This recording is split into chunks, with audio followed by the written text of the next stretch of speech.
let's begin with the Yankees. They look like the cream of the crop the first few months, but slipped big time the last few weeks.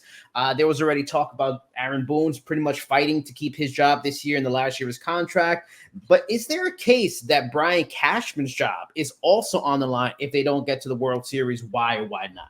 I would be really surprised at this point if that were the case. I think the relationship that Cashman has with ownership there is extremely strong, and I just don't see them moving on from him at this point. I mean, Cashman has been, it's been 20 years essentially that he's been in charge of the organization, and I think as much as the external pressures from Yankee fans are always going to be there because they have been raised in a World Series or bust environment.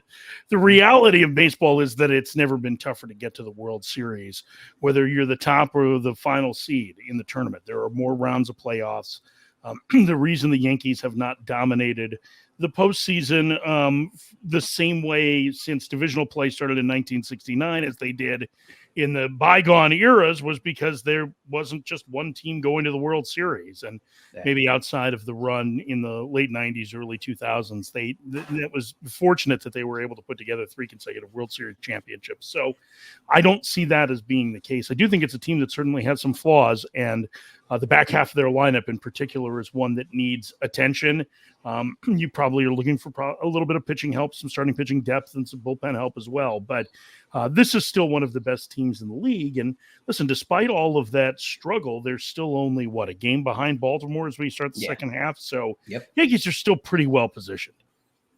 Are you going to disappoint a lot of Yankee fans with that take? Of course, even though I'm from the Bronx, I'm a Mets fan, so I don't mind. I'm not rooting for them at all.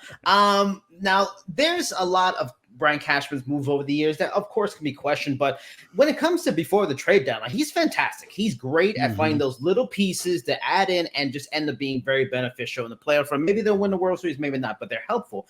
Is that all you mentioned? They're only a game out. They're still one of the top teams. Is that all that is necessary for them before the deadline? Small little pieces, bullpen, back end start, those kind of things? Or do they? If they make a big move, this is a tough AL, some really good teams. The Astros are coming up. Got to worry about the Rangers. They may come on late.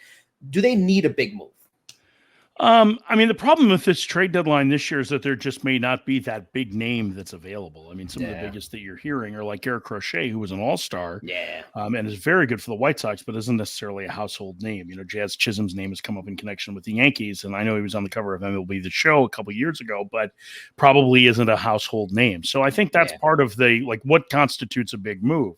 I think in the Yankees case that they really have struggled offensively behind the plate at first base, at second base, at third base, at shortstop. You see where I'm going, right? There's a lot of different spots that they could upgrade. And I don't think they're going to move on from Anthony Volpe.